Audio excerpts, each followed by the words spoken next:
अस्सलाम वालेकुम, मैं हूं शाहजेब खानजादा। आज दो बड़ी खबरें सामने आई हैं। एक तरफ कौमी सलामती कमेटी का इजलास हुआ है और तो दूसरी तरफ जस्टिस अतर बिन अल्लाह ने अपना तफसीली नोट जारी कर दिया है और जस्टिस मंसूर अली शाह, जस्टिस याया अफरीदी और जस्टिस जमाल मंदूखेल की राय से इत्तफाक कर लिया है और साथ ही इसे 4-3 का फैसला करार दे दिया है। इस फैसले की तफसीलात आपके सामने रखेंगे, लेकिन पहले आपको बता दें कि कौमी सलामती कमेटी के उस इजलास की तफसीलात जिसके हवाले से कल ही तहरीक इंसाफ ने खदशात का इजहार कर दिया था, इसे मुतनाज़ बना दिया था, मगर एलामिये में ऐसी कोई बात सामने नहीं आई है। वज़ीर आज़म शहबाज शरीफ की ज़ेर सदारत आज कौमी सलामती कमेटी का इजलास हुआ है और उसका एलामिया भी सामने आया है, जिसमें मुल्क की सिक्योरिटी की सूरत हाल पर तफसील से बात की गई है। इजलास में army chief general Asim Munir समेत आला अस्करी क़यादत ने भी शिरकत की है और इजलास के एलामिये में कहा गया है कि कलअदम TTP से नर्म गोशे पर मबनी पॉलिसी अवामी तवक्कात और ख्वाहिशात के बिल्कुल मुनाफी है। दहशत गर्दों को बिला रुकावट वापस आने की इजाज़त दी गई और ख़तरनाक दहशत गर्दों को एतमाद साजी के नाम पर जेलों से रिहा किया गया।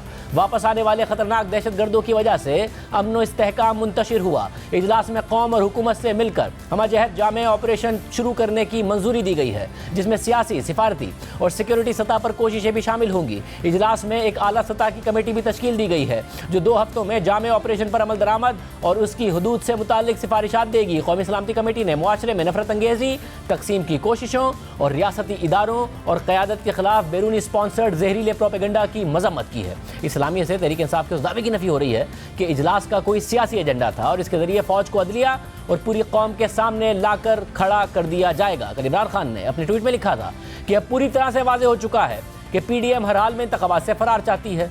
ये सुप्रीम कोर्ट के हवाले से एक गैर आइनी कानून लेकर आए और इन्होंने अदलिया के खिलाफ कौमी असम्बली से करारदाद मंजूर की। अब इंतखाबात को इल्तवा में डालने की कोशिश करने और सिक्योरिटी को इसके एक जवाब के तौर पर इस्तेमाल करने के लिए कल कौमी सलामती कमेटी का इजलास तलब किया गया है। इनका ये इकदाम मुसल्लह अफवाज को अदलिया ही नहीं बल्कि बराह रास्त कौम के सामने ला खड़ा करेगा। लेकिन आज के एलामिये में ऐसी कोई बात नहीं है, जिसका दावा कल इमरान खान ने किया था। इजलास से पहले ही इसे मुतनाज़ बना दिया था। पंजाब में इंतखाबात की तारीख का केस मज़ीद संगीन होता जा रहा है। खुद सुप्रीम कोर्ट में वाज़ेह तफरीक और तकसीम और वाज़ेह हो गई है।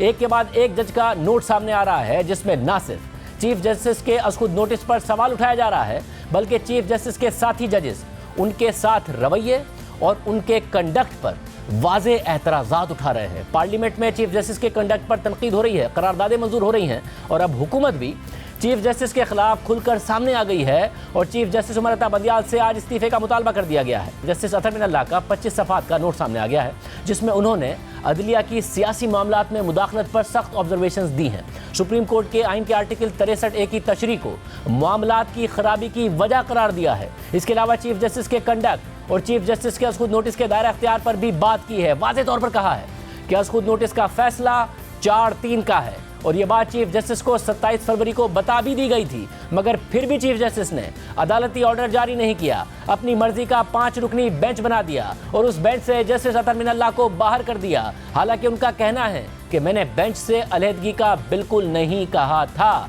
जस्टिस अतर बिन अल्लाह ने अपने नोट में लिखा है, सूमोटो दायरा कार के तहत इस दरख्वास्त को मुस्तरद करने के 3 ग्राउंड्स हैं। पहला ग्राउंड यह है कि आर्टिकल 184(3) के तहत दायरा कार को लागू करने से मुतालिक जो उसूल फुल कोर्ट ने वाज़ेह किए हैं वो इस अदालत पर बाइंडिंग हैं। दूसरा ग्राउंड यह है कि वो मामला जहां सियासी जमातों के मफादात शामिल हों वहां बहुत एहतियात से काम लेना चाहिए ताकि इस अदालत की गैर जानिबदारी मुतासिर ना हो। और तीसरा ग्राउंड सियासी स्टेक होल्डर्स के कंडक्ट का है, जिसने इस अदालत से रुजू किया है, यानी कि तहरीक इंसाफ की बात हो रही है, जिसने इससे रुजू किया उसके कंडक्ट की बात हो रही है।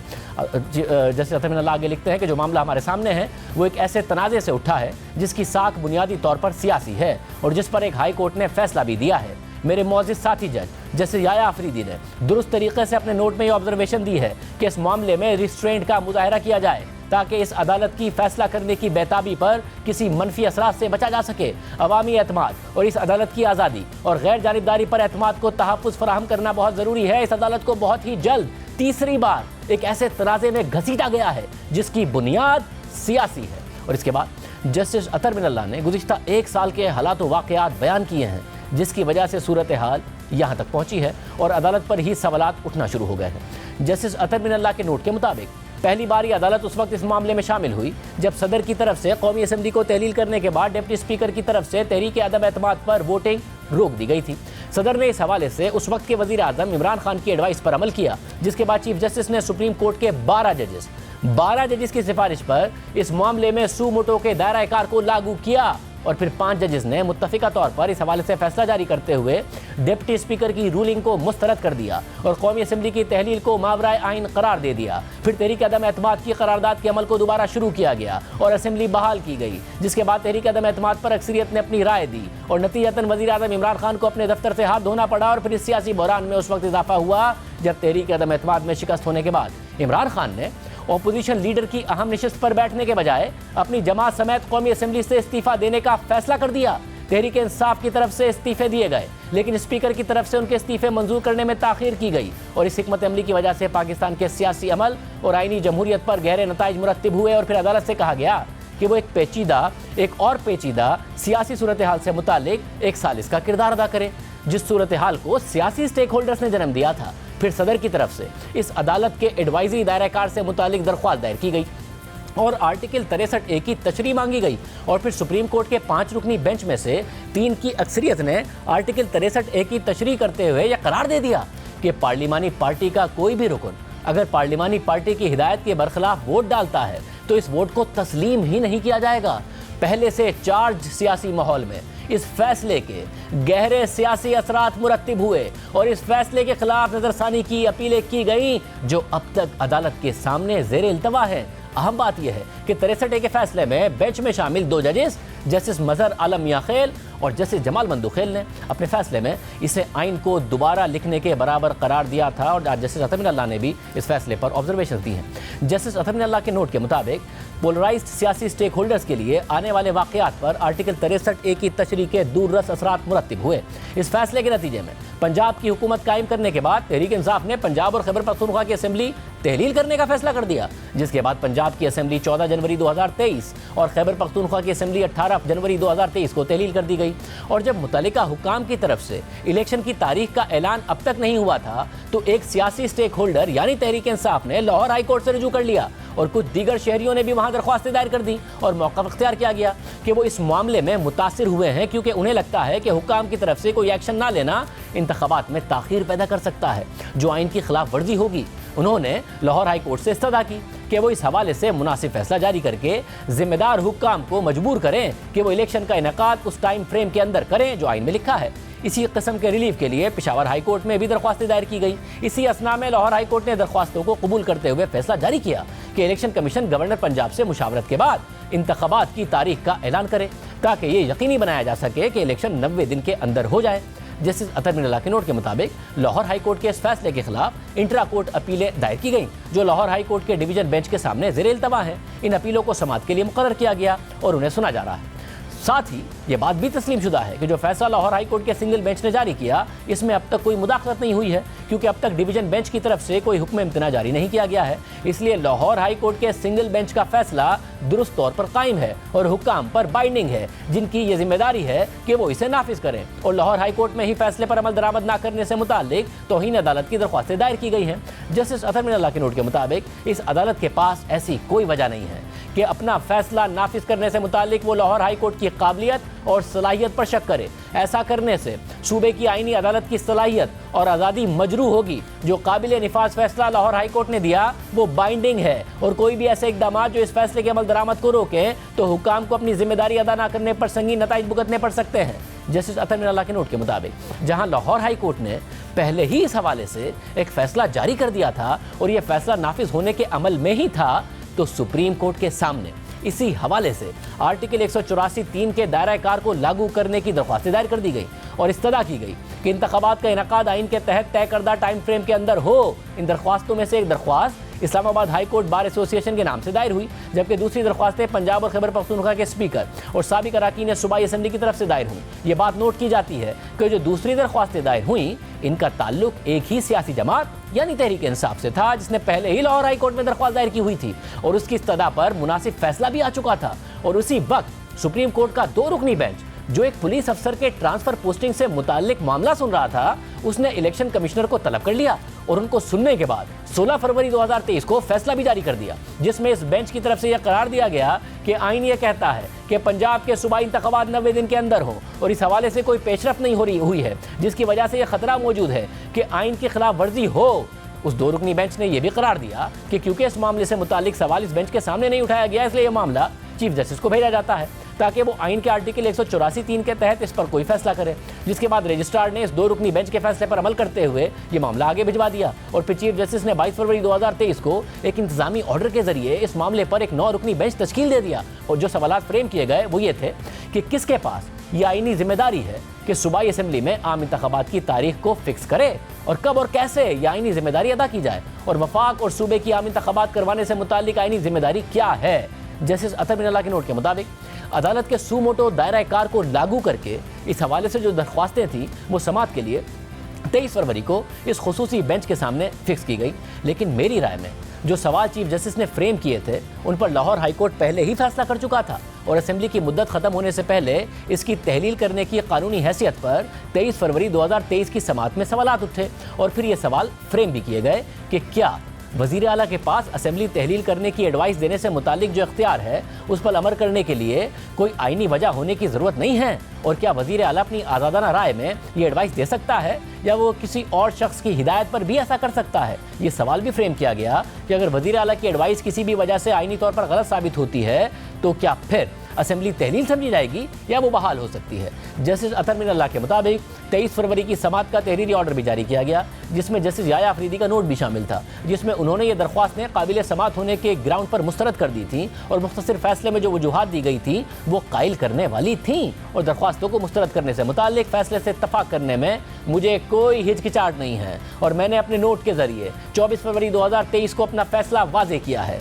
जस्टिस अतर बिन अल्लाह के नोट के मुताबिक मुझे जस्टिस मंसूर अली शाह और जस्टिस जमाल बंदूखेल के तफसीली वजूहात पढ़ने का एजाज़ भी हासिल हुआ और मैं उनकी राय से इत्तफाक करता हूँ। खास तौर पर दरख्वास्तों और सू मोटो के दायरा कार को लागू करने के 4-3 के हतमी नतीजे से मुतालिक मैं इत्तफाक करता हूँ, क्योंकि 27 फरवरी 2023 को जो एंट रूम में इजलास हुआ इसकी अंडरस्टैंडिंग यही थी और मैं ये भी नोट करता हूँ कि मैंने खुद को बेंच से अलहदा नहीं किया था और ना ही मेरे पास खुद को बेंच से अलहदा करने की कोई वजूहात मौजूद थी। जिसके बाद जस्टिस अतर बिन अल्लाह ने अपने नोट में तफसील से वजूहात बताई कि कैसे ये केस आर्टिकल 184(3) के दायरा कार में ही नहीं आता और कैसे इसी अदालत के तय करदा उसूलों के तहत ये केस एक सू मोटो की कार्रवाई का केस नहीं बनता और लिखा कि हाई कोर्ट की सलाहियत और उसकी आज़ादी इस बात से मजरू हो सकती है जब ये समझा जाए कि जो सवाल हमारे सामने उठाए गए हैं इन सवालों के जवाब लाहौर हाई कोर्ट के जजेस नहीं दे सकते।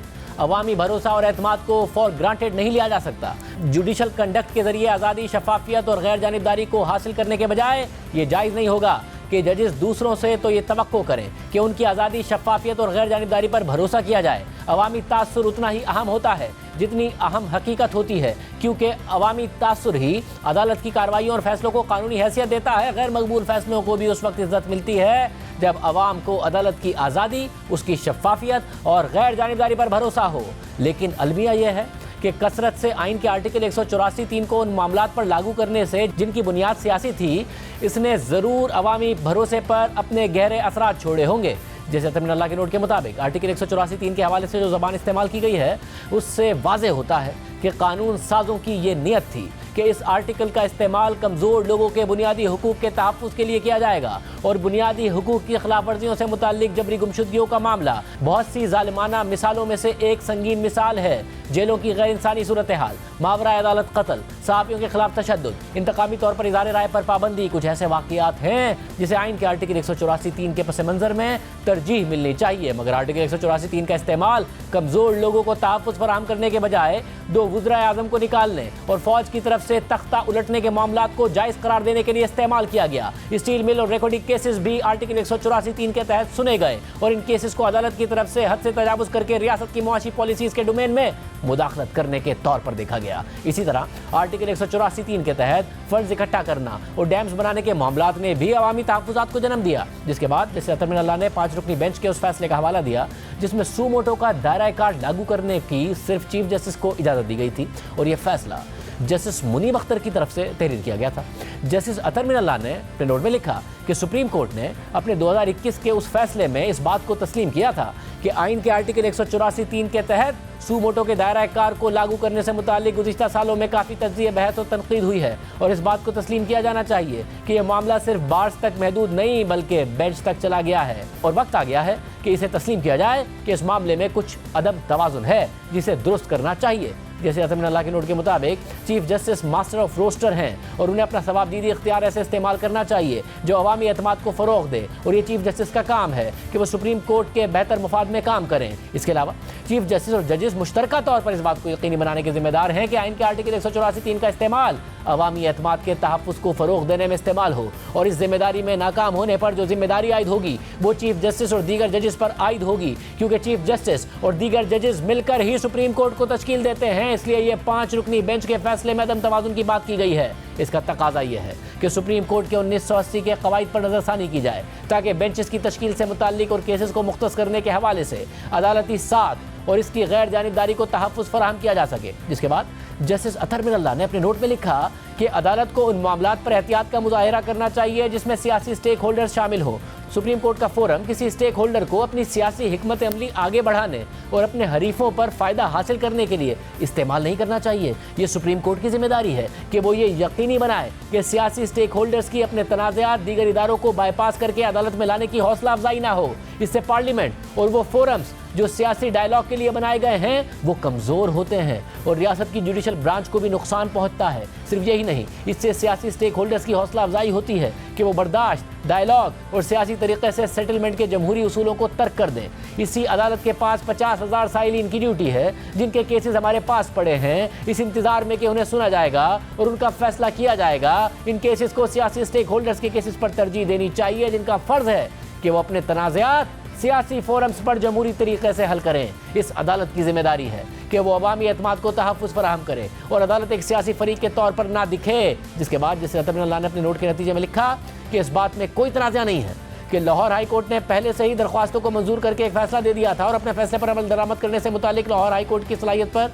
शक नहीं किया जा सकता, और पेशावर हाई कोर्ट ने भी इस मामले को उठाया है और अदालत के तयशुदा उसूलों को मद्देनजर रखते हुए सुप्रीम कोर्ट में दायर दरख्वास्तों और सूमोटो दायरा कार को लागू नहीं किया जाना चाहिए, वरना ये लाहौर हाई कोर्ट के फैसले और पेशावर हाई कोर्ट में ज़ेर इल्तवा कार्रवाई में मुदाखलत होगी। इस स्टेज पर सुप्रीम कोर्ट की कब्ल अज़ वक्त और पेशगी कार्रवाई लाहौर हाई कोर्ट के फैसले के निफाज में ताख़ीर कर सकती है और आइन में दिए गए टाइम फ्रेम में इजाफा होगा जिससे आइन की खिलाफ वर्जी हो सकती है। और ये जस्टिस मंसूर अली शाह, जस्टिस याया आफरीदी और जस्टिस जमाल मंदूखेल की राय से भी वाज़ेह है, जिन्होंने इस ग्राउंड पर इन दरख्वास्तों को मुस्तरद किया है, यानी दरख्वास्तों के 2 हाई कोर्ट में ज़ेर इल्तवा होने के ग्राउंड पर मुस्तरद किया है। इसके अलावा कोई भी शख्स जो लाहौर हाई कोर्ट फैसले से मुतासिर होगा उसके पास ये ऑप्शन होगा कि वह सुप्रीम कोर्ट में अपील दायर करे।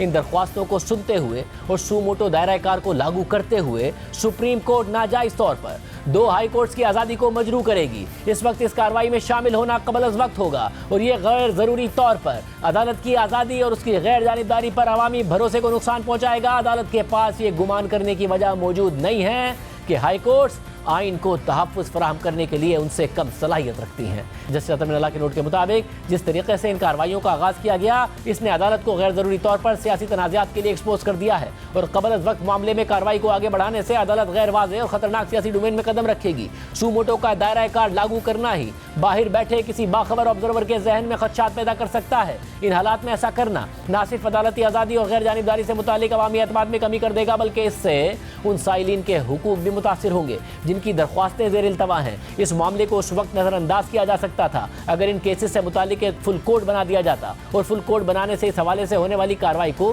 कानूनी हैसियत मिल जाती। ये बहुत अहम है कि जस्टिस अतमिन अल्लाह कह रहे हैं कि जजेस के दरमियान 27 फरवरी को इस बात की अंडरस्टैंडिंग हो गई थी कि फैसला 4-3 का है। जस्टिस अतमिन अल्लाह के नोट के मुताबिक जब स्पीकर की तरफ से तहरीक अदम एतमाद के अमल को रोका गया तो उस वक्त सूमोटो दायरा कार को लागू करने की सिफारिश 12 जजेस ने की थी और इसी से उस फैसले को कानूनी हैसियत मिली थी। इस मामले पर अवामी भरोसे को तहफ़्फ़ुज़ देने के लिए फुल कोर्ट तश्कील देना ज़रूरी था, जिसकी मैंने अपने 23 फरवरी के नोट में भी तजवीज़ दी थी।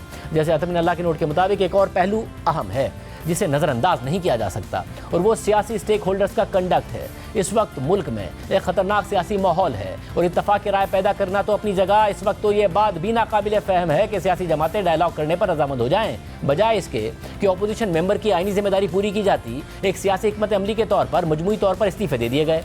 पहले आइनी अदालत को मजबूर किया गया कि वो स्पीकर को मजबूर करें कि इस्तीफ़े कबूल किए जाएँ, और जब इस्तीफ़े कबूल कर लिए गए तो फिर अदालतों से रुजू किया गया कि इस्तीफ़े कबूल करने के फैसले को मुस्तरद किया जाए। सियासी स्टेक होल्डर की तरफ से सूबाई असेंबलियों को एक सियासी हिकमत अमली के तहत तहलील करना सवालात उठाता है। क्या ऐसा कंडक्ट आईनी जमहूरियत की स्कीम के मुताबिक है? क्या ये अपने आप में आइन की खिलाफ वर्जी नहीं है? क्या अदालत को अपना फोरम सियासी हिकमत अमलियों को आगे बढ़ाने के लिए इस्तेमाल होने देना चाहिए, या खुद को ऐसे कंडक्ट की हौसला अफजाई करते हुए खुद को सामने लाना चाहिए? क्या अदालत को सियासी स्टेक होल्डर्स की तरफ से फोरम शॉपिंग का नोटिस नहीं लेना चाहिए, जहां एक ही वक्त में हाई कोर्ट्स और सुप्रीम कोर्ट के दायरा कार को लागू किया गया? इस अदालत को ऐसा नहीं दिखना चाहिए कि वो सियासी स्टेक होल्डर्स की सियासी हिकमत अमलियों को आगे बढ़ा रही है, और ये अदालत ऐसा कर भी नहीं सकती है।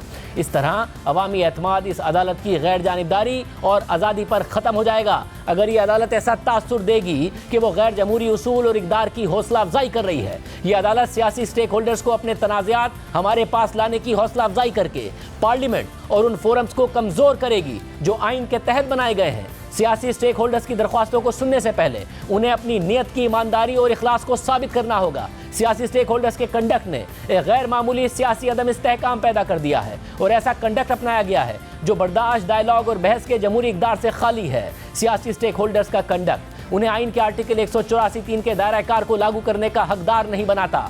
जैसे अतर मिल्ला के नोट के मुताबिक ये कलमिया है, और सियासी स्टेक होल्डर्स के लिए नाकाबिल तसव्वुर है कि वो अपने सियासी तनाज़ात के हल के लिए अदालत को शामिल करें, जिन्हें हल उन फोरम्स पर होना चाहिए जो इस मकसद के लिए आइन के तहत बनाए गए हैं। और ये भी ख़तरनाक है कि सियासी स्टेक होल्डर्स का कंडक्ट और उनकी सियासी हिकमत अमली मुल्क में सियासी अफरा तफरी और अदम इस्तेहकाम पैदा करेगी, और सियासी इस्तेहकाम मुआशी तरक्की के लिए एक पेशगी शर्त है। सियासी स्टेक होल्डर्स के दरमियान ताकत की जंग इस मुल्क के अवाम की फलाह और उनकी मुआशी सूरत हाल को मजरूह कर रही है। इस मुल्क के लोगों को बहुत बड़े अरसे तक उनके बुनियादी हुकूक से महरूम रखकर तकलीफ में रखा गया है। गैर जमहूरी हुकूमतें जिन्हें इस अदालत ने दुरुस्त करार दिया, उसने पाकिस्तान और इसके लोगों को नाकाबिल तलाफी नुकसान पहुँचाया है। आज पाकिस्तान की 75 साल तारीख के बाद भी इदारे कमज़ोर हैं और मुल्क सियासी और आइनी बहरान के दहाने पर खड़ा है, और वक्त आ गया है कि जो लोग भी जिम्मेदारान हैं वो एक कदम पीछे हटें और अपना अपना जायजा लें। इस अदालत के समेत तमाम इदारों को अपनी अना को एक तरफ रखकर आईनी जिम्मेदारियों को पूरा करने की तरफ बढ़ना होगा।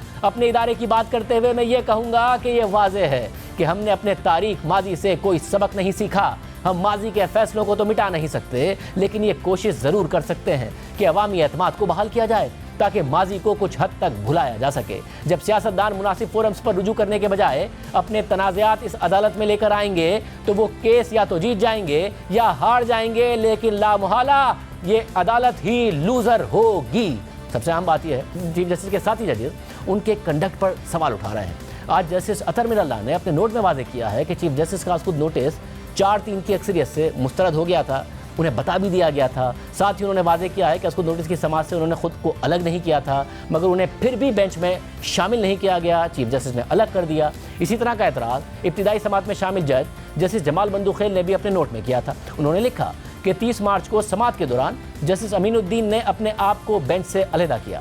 अदालत में मौजूद होते हुए मैं भी अपनी राय देना चाहता था, लेकिन मुअज़्ज़िज़ चीफ जस्टिस और बेंच के दीगर अराकीन खड़े हो गए, इसलिए मैं ऐसा नहीं कर सका। मैं अपने चैम्बर में काफ़ी देर तक रहा, लेकिन समाअत के हवाले से चीफ जस्टिस की जानिब से कोई मालूमात ही नहीं फराहम की गई। जब मैं अपने घर पहुंच गया तो मुझे 30 मार्च की तारीख का ऑर्डर मौसूल हुआ, जो चीफ जस्टिस ने बेंच का हिस्सा होते हुए मुझे दस्तखत के लिए भेजा था। जैसे जमाल बंदूखेल ने अपने खिलाफी नोट में लिखा कि ये ऑर्डर खुली अदालत में डिक्टेट नहीं किया गया था, बल्कि ये मेरी गैर मौजूदगी में सुनाया गया था, और इस हवाले से मेरी राय ही नहीं ली गई थी। मुझे ऐसा लगा कि मुझे इस काबिल ही नहीं समझा गया कि मेरा मशवरा लिया जाता। इस मामले की पहली समाअत से ही मैं चाहता था कि बेंच 1 मार्च के फैसले और अदालत के हुक्म के तनाज़े को पहले हल करे, जिसका फैसला अभी तक सामने ही नहीं आया है, और अभी वाले मामले से इसका बहुत गहरा ताल्लुक है। मेरे बार बार कहने के बावजूद इस मामले को कोई अहमियत नहीं दी गई। अटॉर्नी जनरल, वुकला बिरादरी और सियासी जमातों के वुकला ने भी दरख्वास्त की कि इस मसले को हल किया जाए, लेकिन कोई जवाब ही नहीं दिया गया। इन हालात में मैं नहीं चाहता कि मेरी बेंच में मौजूदगी मेरे दीगर बिरादरान को बेचैन करे,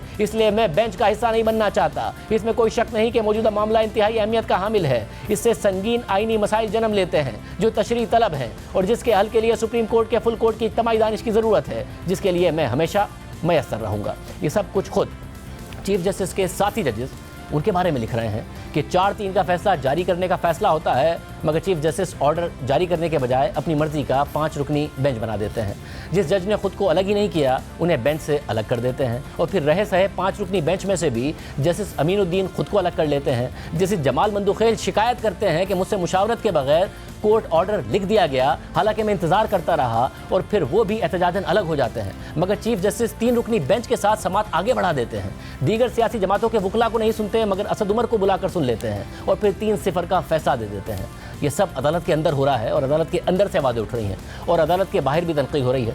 जस्टिस अतर मिनल्ला का तफसीली नोट सामने आने के बाद नून लीग की चीफ ऑर्गेनाइजर मरियम नवाज ने ट्वीट किया कि चीफ जस्टिस उमर अता बंदियाल ने पीटीआई और इमरान खान की हिमायत में आइन और कानून की सरीहन खिलाफ वर्जी की है। इख्तियारात की इस खुली खिलाफ वर्जी ने सुप्रीम कोर्ट में बगावत जैसी गैर मामूली सूरत हाल को जन्म दे दिया है। बेदाग शोहरत के हामिल जजेस ने चीफ जस्टिस के कंडक्ट और जानिबदारी पर सवालात उठाए हैं। मरियम नवाज ने मजीद लिखा कि किसी भी चीफ जस्टिस पर इस तरह के मिसकंडक्ट का इल्ज़ाम कभी नहीं लगा। पीटीआई की तरफ उनका झुकाव वाज़े है। अपनी ट्वीट में मरियम नवाज ने चीफ जस्टिस उमर अता बंदियाल से मुस्ताफ़ी होने का मुतालबा भी कर दिया है और गो होम बंदियाल का हैशटैग भी इस्तेमाल किया है। इसके अलावा मरियम नवाज ने लिखा कि चीफ जस्टिस के खिलाफ रेफरेंस हुकूमत या काबीना को दायर करना होगा। अगर सदर इस रेफरेंस को रोकते भी हैं तो दुनिया को यह गठजोड़ देखने दें और जुर्म में साथियों की निशानदही करने दें, और ये इस हकीकत को भी मजबूत करेगा कि ये लोग चीफ जस्टिस के साथ मिले हुए हैं। इसके अलावा साबिक वज़ीर आज़म नवाज शरीफ ने लिखा कि अदालतें कौमों को बहरानों से निकालती हैं, ना कि बहरानों में धकेलती हैं। चीफ जस्टिस ने ना जाने कौन सा इख्तियार इस्तेमाल करके अक्सरियती फैसले पर अक़लियती राय मुसल्लत कर दी। अपने मनसब और आइन की तौहीन करते हुए पीटीआई के एजेंडे को आगे बढ़ाने वाला चीफ जस्टिस मजीद तबाही करने के बजाय फिलफौर मुस्ताफ़ी हो जाए। इसके अलावा वफाकी वज़ीर इत्तलात मरियम औरंगज़ेब ने भी बाकायदा प्रेस कॉन्फ्रेंस में चीफ जस्टिस से इस्तीफे का मुतालबा कर दिया।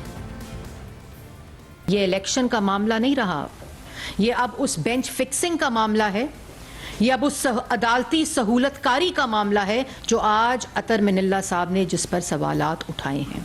जिस फैसले को सुप्रीम कोर्ट के ब्रदर जजेस और अक्सरियत जजेस की ना माने वो अवाम कैसे माने। इख्तियारात का नाजायज इस्तेमाल, आइन की अपनी मर्जी के मुताबिक तशरी कबूल नहीं की जा सकती।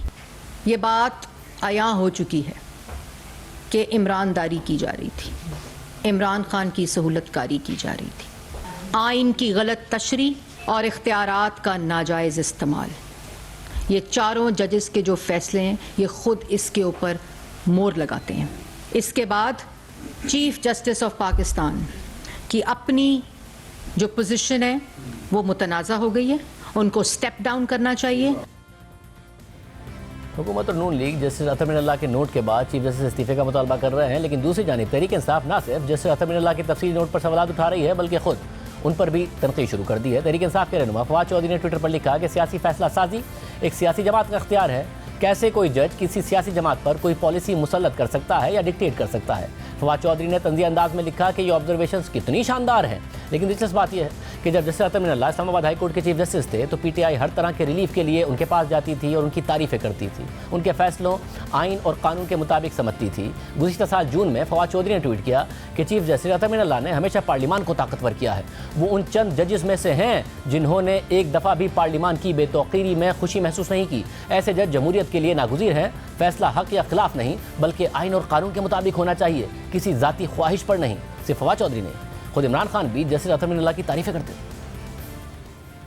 मैं जब हुकूमत में भी था मैं अब ये कहता हूँ कि ये जो अतर मिनल्ला का जो हाई कोर्ट है इस्लामाबाद का, इसने बड़े ज़बरदस्त फैसले किए हैं। मैं इसकी कई दफ़ा इनकी तारीफ़ की है, इन्होंने स्टैंड लिए हैं ऐसे, और मैं कभी जो भी ये फैसला करेंगे मैं कबूल करूँगा। और देख लें आज तरीके से आप क्या कर रही है। प्राइम ब्रेक शामिल करते हैं, आगे क्या होगा क्या हो सकता है तो बात करेंगे ब्रेक के बाद।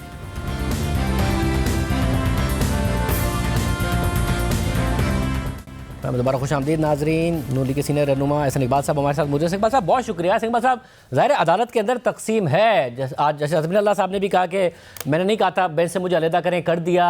रूम में डिसाइड हुआ था मीटिंग में कि 4-3 का फैसला है, उसका ऑर्डर नहीं आया, मगर आप लोग आगे निकल रहे हैं। मरियम नवाज साहबा चीफ जस्टिस से मुतालबा कर रही हैं और नवाज शरीफ साहब भी कि आप मुस्ताफ़ी हों। साथ में वो कह रही है कि हुकूमत को चाहिए कि इनके खिलाफ रेफरेंस भी दायर किया जाए। जब बेहतर नहीं होगा आप रिव्यू में जाएं, माहौल वैसे ही इतना गर्म है, बजाय इसके कि इस मामले में और ज़्यादा इख्तलाफात पैदा करें, आप रिव्यू में चले जाएं। इस बात का कहें कि दोबारा कीजिए, अब तो फुल कोर्ट बनाएं। अब तो और 3 जजेस ने कह दिया है कि ये एक 4-3 का फैसला था। शाहजेब, देखिए, मुझे बड़े अफसोस से कहना पड़ रहा है कि जो मौजू हम जिस पर बहस कर रहे हैं, ये कोई डिस्ट्रिक्ट सेशन जज नहीं है, उसका ऑफिस नहीं है, ये किसी हाई कोर्ट को हम नहीं कर रहे। ये पाकिस्तान की एपेक्स कोर्ट है कि जो पाकिस्तान में रूल ऑफ लॉ की आखिरी अदालत है, उसका हम कॉन्डक्ट और उसके चीफ जस्टिस ऑफ पाकिस्तान जो पाकिस्तान के अंदर रूल ऑफ लॉ की अलामत हैं, उनके कॉन्डक्ट को हम ज़ेर बहस ला रहे हैं। अगर जो तर्ज़ अमल इस वक्त चीफ जस्टिस ऑफ पाकिस्तान का हमें उनके साथी जजों के फ़ैसलों के नतीजे में सामने आ रहा है, मैं आपको मिसाल देना चाहता हूँ कि अगर इस वक्त कोई वज़ीर आज़म इस किस्म के तर्ज़ अमल का मुज़ाहरा कर रहा हो कि वो अपने काबीना को बिल्कुल पसे पुश डाल दे, वो अपनी मनमानी पर उतर आए, वो किसी रूल्स एंड प्रोसीजर्स को ना माने, वो पार्लियामेंट को ना माने और अपनी ही मर्ज़ी के फ़ैसले करे, तो आप मुझे बताइए उसके बारे में सुप्रीम कोर्ट या जहाँ पे भी कोई उसका कॉन्डक्ट ज़ेर बहस आता, क्या क्या तबसरे नहीं होते। तो इस वक्त मुझे बड़े अफसोस से कहना पड़ता है कि अमलन जो अभी आज जस्टिस अतहर मिनल्ला साहब का फ़ैसला भी देखा, उससे पहले उनके साथी जजों के जो फ़ैसले देखे, यूँ लगता है कि अमलन सुप्रीम कोर्ट के अंदर अदब के साथ मैं कहना चाहता हूँ कि जैसे कोई मार्शल लॉ का नफाज है। और मैं ये बात पहले कह चुका हूँ कि हमने ब्यूरोक्रेसी के हवाले से तो ये सुना था कि ब्यूरोक्रेसी में अफसरों को खुडे लाइन लगा दिया जाता है।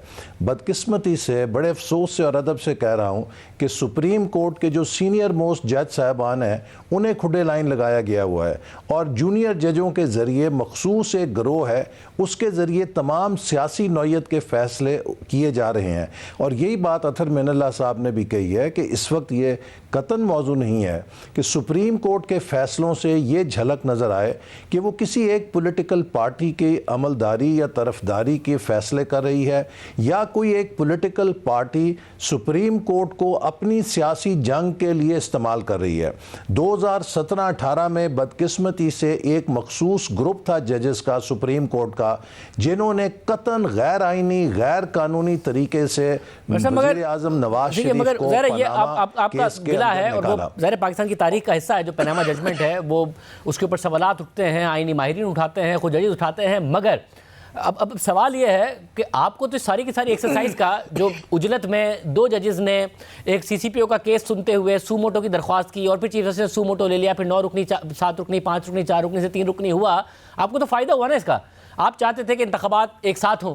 लाहौर हाई कोर्ट का फैसला इन फील्ड था जो अतहर मिनल्ला साहब भी लिख रहे हैं। डिवीजन बेंच ने एक सिंगल बेंच का जो फैसला था उसको नहीं मुस्तरद किया था, कंटेम्प्ट तक की बात हो गई थी। अगर वो प्रोसीडिंग स्मूथली चलती रहती तो आज इलेक्शन कमीशन पाबंद होता गवर्नर से बात करके तारीख देने का, मगर चीफ जस्टिस ने इंटरवीन किया, सदर को कहा, उसके बाद ये सारा का सारा, तो आप लोगों को तो फायदा हुआ इस इंटरवेंशन का जो कि चीफ जस्टिस साहब की तरफ से की गई। देखिए शाहजेब, मैं आपको इससे भी ज़रा पीछे लेके जाना चाहता हूँ। देखिए, ये जो एक बहुत तासुर दिया जा रहा है कि हुकूमत या PMLN या PDM इलेक्शन से फ़रार हासिल कर रहे हैं, हम कतन इलेक्शन से फ़रार हासिल नहीं कर रहे। देखिए, इस वक्त इशू क्या है? इशू ये है कि क्या पाकिस्तान में कौमी और सूबाई असम्बलियों के इलेक्शन एक साथ जो 5 साल की मुद्दत ख़त्म होने के बाद अक्टूबर में होने चाहिए, या पाकिस्तान के कौमी और सूबाई असम्बलियों के इलेक्शन सुप्रीम कोर्ट का जो फ़ैसला है उसकी सूरत में स्टैगर होके, जिसमें पंजाब जो पाकिस्तान का 55% सूबा है उसको आप 6 महीने पहले वहाँ पर एक सियासी हुकूमत ये जो इस्तदलाल है आपका, मैं इस पर सवाल नहीं उठा रहा हूँ, तमाम जनरल इलेक्शन के ऊपर असरअंदाज हो। ज़ाहिर इस इस्तदलाल पर तो मैं नहीं सवाल उठा रहा हूँ, ये जो आपकी दलील है इस पर नहीं सवाल उठा रहा हूँ, मगर अब मसला ये है कि अब एक बहुत ही एक क्राइसिस पैदा हो गया है। पहले 63A के फैसले से अदालत ने खुद ने क्राइसिस पैदा किया, जो मोअज़्ज़िज़ जज साहिबान खुद लिख रहे हैं। उसके बाद इसको सूमोटो को लेकर क्राइसिस पैदा किया, हालांकि स्मूथली लाहौर हाई कोर्ट में मामला चल रहा था जो कि जज साहिबान खुद लिख रहे हैं। इस मामले से निकले कैसे? अब आप चीफ जस्टिस के खिलाफ रेफरेंस दायर करने जा रहे हैं, क्योंकि खबर यह है कि आपके कानूनी माहिरीन ने मशवरा दिया कि ना करें। मरीम नवाज साहिबा ट्वीट में बाकायदा इंसिस्ट कर रही है कि सदर रोके तब भी करें रेफरेंस दायर। देखिए, हम तो अभी भी मुसलसल ये बात प्रपोज कर रहे हैं कि फुल कोर्ट का इजलास बुलाना चाहिए और सुप्रीम कोर्ट का इदारा बहुत मोहतरम है। इसके बारे में कंट्रोवर्सी होना, इसके बारे में कौम के अंदर तनाज़ात पैदा होना, वो मुल्क के अंदर रूल ऑफ लॉ की पूरी तहरीक को तबाह कर देगा। लिहाजा इसलिए अभी भी हमारी बड़ी दस्त बदस्ता चीफ जस्टिस ऑफ पाकिस्तान से गुजारिश है कि आप बराए मेहरबानी देखिए, अगर आप समझते हैं कि आपका फ़ैसला ठीक है, अगर आप समझते हैं कि आपका फ़ैसला कानून के मुताबिक है, आपका फ़ैसला आइन के मुताबिक है, तो क्या आपको अपने साथी जजों पर एतमाद नहीं है? क्या सुप्रीम कोर्ट की जो कलेक्टिव विजडम है वो पाकिस्तान के आइन के खिलाफ फैसला देगी? क्या सुप्रीम कोर्ट की जो कलेक्टिव विजडम है वो कानून को पामाल कर देगी? क्यों नहीं हम सुप्रीम कोर्ट के जरिए एक ऐसा फैसला लेकर आए, चूंकि तमाम स्टेक होल्डर ये कहते हैं कि जो भी फुल कोर्ट फैसला करेगी हमारे लिए काबिल कबूल होगा। मगर तो इस वक्त तो कौम को आइन और कानून पे यकजा करने की जरूरत है, बजाय कि आप उनके अंदर मजीद तकसीम दर तकसीम पैदा कर दें। मतलब और एक और आम बात मुझे बताइएगा, जो आज आपका इजलास हुआ कौमी सलामती कमेटी का, जिसमें कलअदम टीटीपी से नर्म गोशे पर मबनी पॉलिसी अवामी तवक्कात के मुनाफी, दहशतगर्दों को बिला रुकावट वापस आने की इजाज़त दी गई, खतरनाक दहशतगर्दों को एतमाद साजी के नाम पर जेलों से रिहा किया गया। ये इमरान खान की हुकूमत में हुआ। इमरान खान इस पॉलिसी के बहुत बड़े एडवोकेट थे, आज हम भुगत रहे हैं। मगर सिर्फ इमरान खान ने ये नहीं किया, ये जनरल फैज़ और जनरल बाजवा ने भी उनके साथ किया। जब आज मुल्क की सिविल और अस्करी क़यादत मिलकर बैठी है, तो फिर अगर कार्रवाई या फिर कोई एहतसाब होना है तो फिर जनरल बाजवा, जनरल फैज़ और इमरान खान तीनों का होना है कि जो दहशतगर्दी हम भुगत रहे पॉलिसी किसकी थी? अकेले इमरान खान की तो नहीं थी ना, ये एडवोकेट वो ज़रूर करते थे। देखिए, इस बारे में मेरा ये ख्याल है कि इसकी जो पॉलिटिकल डायरेक्शन है, चीफ एग्जीक्यूटिव इमरान खान थे, और मेरा ये गुमान है कि ये सारी पॉलिसी एक सियासी पस मंज़र के तनाजुर में इख्तियार की गई।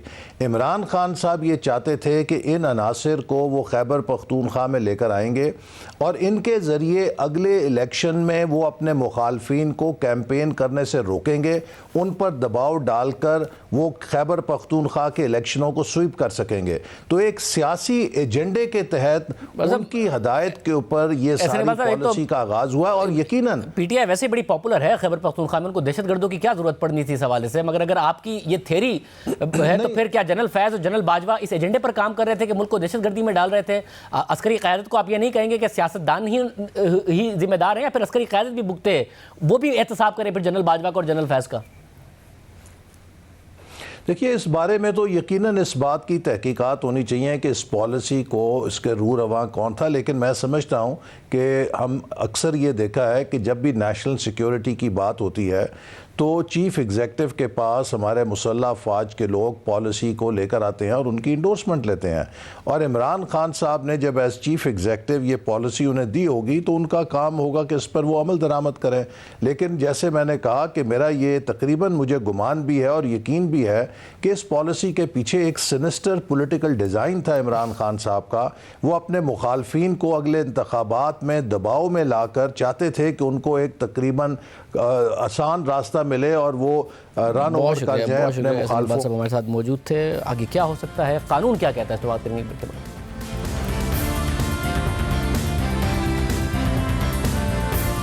जस्टिस अतर मिनल्ला का भी फैसला आ गया है, अब मामला आगे कैसे बढ़ेगा? हमारे साथ मौजूद हैं सलाउद्दीन साहब, माहिर कानून हैं, साबिक सदर Sindh high court bar. Munif Farooq साहब मौजूद हैं, सीनियर साफ़ी, तज़कियाकार हैं, खुद वकील हैं। आप दोनों का बहुत शुक्रिया। सलाउद्दीन अहमद साहब, अब मामला कैसे आगे बढ़े? 3 जजेस ने तो कह दिया कि फैसला 4-3 था।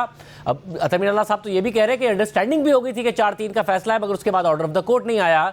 और अब चीफ जस्टिस कहते हैं कि नहीं जी, फैसला 3-2 का ही था, उसके बाद 3-0 का फैसला आ चुका है।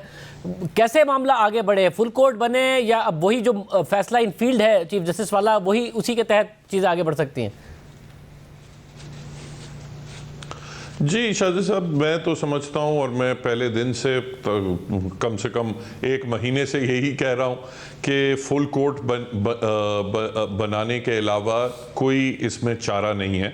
और अभी भी जो क्लैरिफिकेशन है वो फुल कोर्ट ही देगी। वो ये तमाम इश्यूज डील करेगी कि आया बेंच कैसे बना, कैसे टूटा, वो 4-3 था, 3-2 था, सुओ मोटो लेना चाहिए था, नहीं लेना चाहिए था। ये तमाम चीज़ें सिर्फ अब फुल कोर्ट से ही हल हो सकती है। मैं नहीं समझता किसी और तरीके से होंगी। यानी कि इस वक्त अब ये डिस्प्यूट पैदा हो गया है, ये बात क्लियर नहीं है। फुल कोर्ट ही बताएगी कि फैसला चीफ जस्टिस ठीक कह रहे हैं या बाकी जजेस ठीक कह रहे हैं, क्योंकि 3 जजेस कह रहे हैं कि जी ये 4-3 का फैसला है, और अंडरस्टैंडिंग का भी कह रहे हैं क्योंकि ऑर्डर नहीं आया उसके बाद।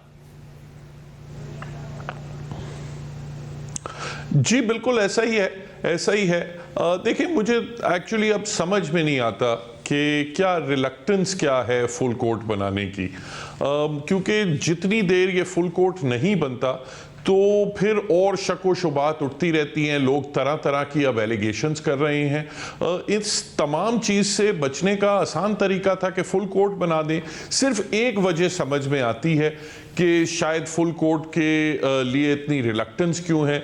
शायद ये हो कि जिस तरह काजी फाइज ईसा साहब के केस में देखा गया था कि जब फुल कोर्ट बनी थी, अब चूंकि कोर्ट में इतनी अब आपस में इख्तलाफात वाजे हो गए हैं, तो शायद ये खदशा है कि जिस तरह उस केस में हुआ था कि कभी बेंच के दाएं जानिब से सवाल आता था, वो सवाल नहीं होता था, 5-7 मिनट के दलाइल पेश किए जाते थे, फिर उसके जवाब भी वकला साहिबान नहीं देते थे, बल्कि बेंच के बाएं जानिब से फिर उसके जवाबात आते थे, वो भी 5-7 मिनट के। तो वो एक अनसीमली प्रोसीडिंग्स हुई थी। मगर मैं समझता हूँ वो चीज़ अगर चीफ जस्टिस साहब लीडरशिप एक्सरसाइज करें इस मामले में और कोई अपना कोड ऑफ कॉन्डक्ट उसमें for the proceedings, for expeditious proceedings बनाएं, उसमें हर वकील के लिए, हर पार्टी के लिए कोई वक्त मखसूस करें कि इतना वक्त होगा आपको दलाइल पेश करने का। तमाम जज साहिबान को ताकीद करें कि आपने बिटवीन आर्ग्यूमेंट्स आपने इंटरप्शन नहीं करनी, at the end of the arguments आप 1 या 2 सवाल पूछ सकते हैं। तो ये रेगुलेट हो सकती हैं प्रोसीडिंग्स। मुझे तो इसमें कोई लॉजिक नहीं समझ में आ रहा। मुनीब, सियासी तौर पर भी और कानूनी तौर पर भी आप समझते हैं कि ये जो सू मोटो लिया गया, इसका सियासी तौर पर भी तहरीक इंसाफ को भी नुकसान ही हुआ है, और कानूनी तौर पर ज़ाहिर है जो सुप्रीम कोर्ट पर सवालात बहुत ज़्यादा उठ गए हैं, क्योंकि लाहौर हाई कोर्ट में मामला मौजूद था, जिसे अतर मिनल्ला साहब भी लिख रहे हैं कि फैसला आया हुआ था, इलेक्शन कमीशन 90 दिन के लिए पाबंद था, जो डिवीजन बेंच था उसने भी जजमेंट सस्पेंड नहीं किया हुआ था, एक पूरे लीगल रूट से मामला जा रहा था कि अचानक 2 जजेस के कहने पर चीफ जस्टिस ने सू मोटो ले लिया और मामला अटक गया, और उसके बाद अब देख रहे हैं कि 90 दिन में इलेक्शन भी नहीं हो रहे हैं और मुतनाज़े भी हो गया। तो सियासी तौर पर तहरीक इंसाफ का और वैसे कानूनी तौर पर और एक जो इंप्रेशन है सुप्रीम कोर्ट का नुकसान ही हुआ है सारे मामले में सू मोटो से। देखिए, सबसे ज्यादा बड़ा नुकसान सुप्रीम कोर्ट का है शाहजेब साहब, और मेरे ख्याल में उससे बड़ा नुकसान मैं बहुत एहतराम से कहूंगा कि इज्जत माब चीफ जस्टिस साहब ने अपना किया है। देखिए, मनसब कोई भी हो, आपको अपने किरदार से, अपने कॉन्डक्ट से साबित करना पड़ता है कि आप ना सिर्फ उस मनसब के अहल थे, बल्कि आपका कॉन्डक्ट भी एग्जेम्पलरी था, जितना अरसा भी कोई किसी मनसब पर रहे।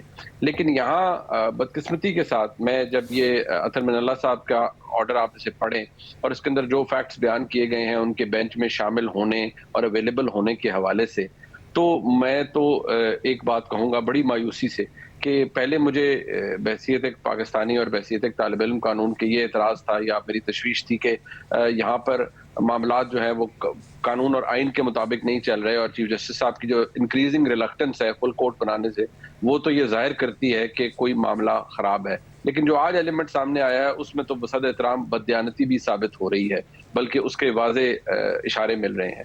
लिहाजा बहुत बड़ा नुकसान किया है चीफ जस्टिस साहब ने, माज़रत के साथ, अपना भी, अपने इदारे का भी, और जितनी बड़ी फॉल्ट लाइंस इस वक्त पैदा हो चुकी हैं सुप्रीम कोर्ट के अंदर, और ये एवर इंक्रीजिंग हैं, ये with every passing day, with every passing moment increase कर रही हैं, आज वो ज्यादा बढ़ गई हैं। अतर मिनल्ला साहब ने जो लिखा है अपने फैसले के अंदर, देखिए एक बात जहन में रखिए कि ये बात शायद हमारी अदालतों को भी, बेशक इसको इंपोर्ट कर लें इस कॉन्सेप्ट को, लेकिन दुनिया में तो मौजूद है, अमेरिका में तो मौजूद है पॉलिटिकल क्वेश्चन डॉक्ट्रिन, कि जहां पर कोई चीज नेसेसरीली आपको लगती भी है जस्टिसेबल या लीगल लगती है, but if it has a political element to it, तो कोर्ट बड़ी रिलक्टेंट होती है उसको डिसाइड करने में।